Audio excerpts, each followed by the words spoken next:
Many people are awake and are willing to do what they can to fight for our country. But what does that really mean? The powers that be seem to want an uprising.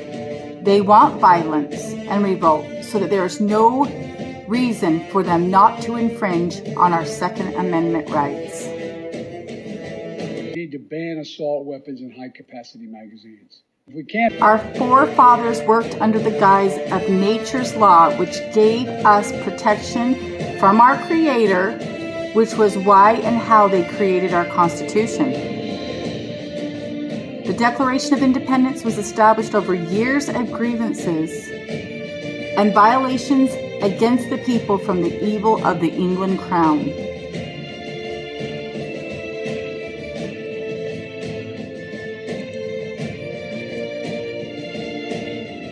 The people stood strong even after years of war and many lives taken. In the Declaration, they listed their grievances and declared their rights under God. So who did they declare their rights to, and why did they think they had those rights? What our forefathers understood that has been purposely deflected to us in our day was they knew what nature's law really meant. In the first paragraph of the Declaration of Independence, it identifies that God is nature and nature's God. They understood that our rights have already been established by the laws that came from nature or our Creator.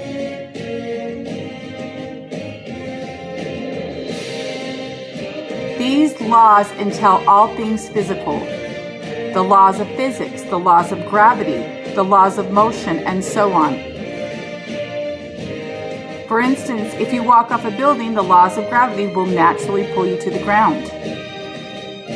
The laws of motion allow us to many types of travel. Nature's law outlined that if you have the physical capability to do anything by the laws of nature, you've already been given that right, so long as it doesn't infringe on other people's rights. This was also outlined in the Bible through the reign of the judges.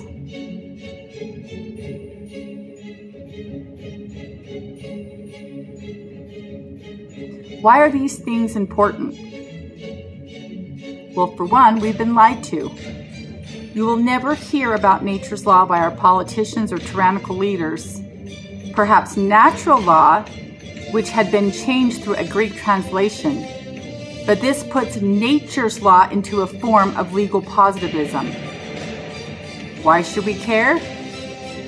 Quickly stated, it turns nature's law and the laws of God into the natural law, which is governed by man.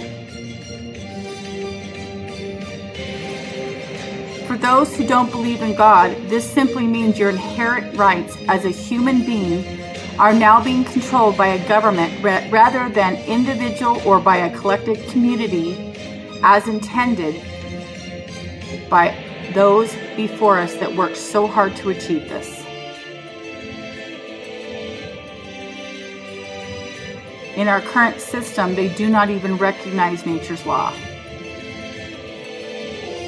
For instance, on a larger scale, a driver's license is unconstitutional because it states it is legal to only drive when you have their license, making the nature's law and the ability to law of motion illegal without it. In nature's law, it says the laws have already been made. They cannot change or alter the law. They can only put provisions and statutes in place for the safety of others.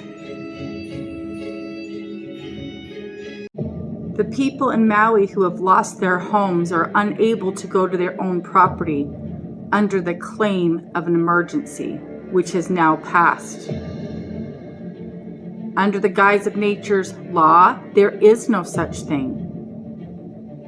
The right to property is a fundamental right that should not be controlled by man.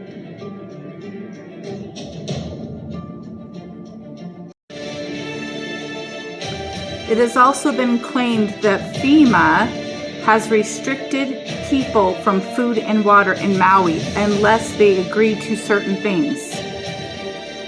We won't know all the details until the people are able to speak freely, but this would be unconstitutional. Many cities are trying to control the water rights in their states. In Utah, the government made a claim to the water through a bill passed unconstitutionally that includes even the rainwater collection in the case of an emergency, or what they deem an emergency. This is against nature's law and the Constitution, both by states and U.S. Constitution. Water is something created in nature, thereby should not be controlled by man. Smart cities are coming, and we all know it, those of us paying attention, which includes surveillance, the restriction of gas cars, lack of city oversight, monopolies, and other unconstitutional acts.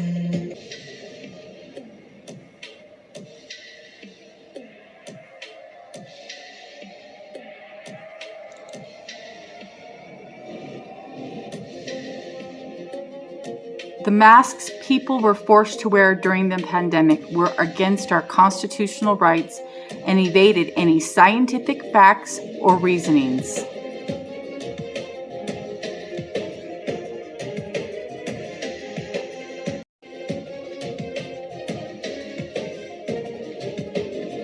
Definition change was made prior to the COVID vaccines, as it did not fit the criteria for such. To this day, COVID has never been isolated for testing proving novel virus, and yet people were forced or coerced into taking this or losing their job without it. The most important impact is that it permitted there to be this illusion of consensus about lockdown that never truly existed. In fact, I think a very large number of doctors, scientists, epidemiologists, and others were opposed to lockdown. They never countenance lockdown as the right thing to do. But rather than let that debate go out to happen, there was essentially a propaganda campaign, intimidation campaign by the American government, but I also think by the UK government and others, to essentially order social media companies, many of whom were actually all too willing to go along, to suppress this debate from happening, to smear the people who disagreed with someone like Tony Fauci on almost any aspect of it, and thereby essentially shut that debate down. So many doctors, so many epidemiologists and scientists silenced themselves, looking at the example of what happened to people who stuck their neck out. And why would they do this? I think part of the main reason is, if you're going to impose something as extraordinary as a lockdown, if you're going to impose something that's going to harm and at least I should say impact the lives of so many people, that's going to require them to do so much self-sacrifice, you have to have something pretty close to unanimous consensus within science. Very, very close to that.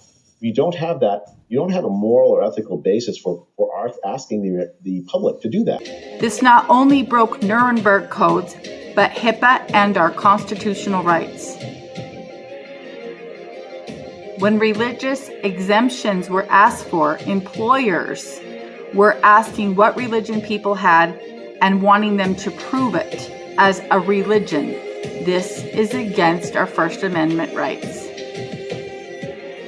A religion, or a right by such, made simple, simply means belief.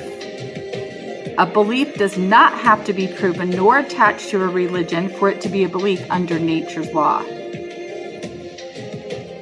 Many didn't know this and complied anyway.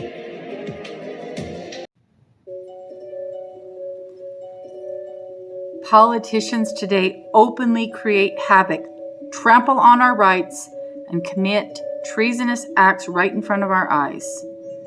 Yet they go after others for freedom of speech. In Idaho, St. Luke's Hospital is allowed to go after protesters for millions of dollars while no damage was done in the name of trespassing. Why? There's other cities that burned all across the country during the pandemic, and they're still looted to this day.